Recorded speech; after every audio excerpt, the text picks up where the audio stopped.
જૂના જમાનાના લોકોનું જીવન આજે આપણને ભલે સાદું લાગે, પણ એમનો સંઘર્ષ ખૂબ ઊંડો હતો. પહેલાંના માણસો પાસે સુખ સુવિધા ઓછી હતી અને જવાબદારીઓ પહાડ મોટો હતો. આ રહી એક હૃદયસ્પર્શી વાર્તા જે એ સમયની પરિસ્થિતિનો ચિતાર આપે છે. સૂકા રોટલામાં છુપાયેલું વહાલ. આ વાત છે આજથી 50-60 વર્ષ પહેલાંની. એક નાના ગામની. રામુ કાકા અને તેની પત્ની શાંતાબા એક નાનકડા નળિયાવાળા મકાનમાં રહેતા. ઘરમાં 5 સંતાનો અને કમાવનાર ફક્ત રામુ કાકા. ભૂખ અને ત્યાગ. એ સમયે દુકાળ જેવી પરિસ્થિતિ અવારનવાર રહેતી.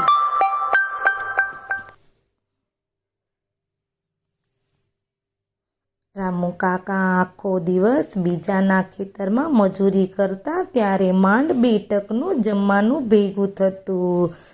ઘણી રાતો એવી આવતી જ્યારે ઘરમાં અનાજ ઓછું હોય. શાંતાબા બાળકોને ધરાઈને જમાડતા, પણ જ્યારે પોતાની વારી આવે ત્યારે તપેલીમાં ખાલી હોય. તેઓ ખાલી પાણી પીને સૂઈ જતા અને સવારે હસતા મોઢે પાછા કામે લાગી જતા. બીમારીનો ફાળ. ત્યારે આજે છે તેવી હોસ્પિટલો કે એમ્બ્યુલન્સ નહોતી. એક રાત્રે રામુ કાકા સૌથી નાના દીકરાને સખત તાવ આવ્યો. ધોધમાર વરસાદ પડી રહ્યો હતો અને ગામમાં કોઈ ડૉક્ટર નહોતા.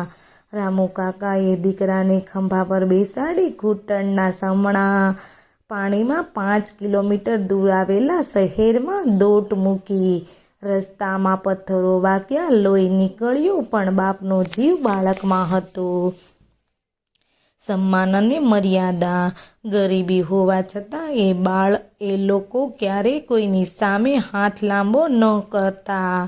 કપડા પર 10 થીંગડા માર્યા હોય પણ એ કપડાં હંમેશા ચોખ્ખા રહેતા. તૂટેલા ચપ્પલ સાંધા કરાવીને વર્ષો સુધી ચલાવતા, પણ પોતાનું સ્વાભિમાન ક્યારેય નહોતા વેચતા.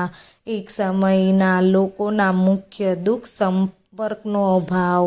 વિદેશ ગયેલો દીકરાએ કે સાસરે ગયેલી દીકરીનો અવાજ સાંભળવા માટે પણ મહિલાઓ સુધી કાગળની રાહ જોવી પડતી. કઠોર પરિશ્રમ. સવારે 4 વાગે ઉઠીને કૂવેથી પાણી ભરવું, લાકડાં વીણવા અને ખેતી કરવી. શરીરના સાથ ન આપે તો પણ કામ કરવું પડતું. મજબૂરી. સારવારના અભાવે નાની ઉંમરમાં સ્વજનોને ગુમાવી દેવાનું દુઃખ સૌથી મોટું હતું.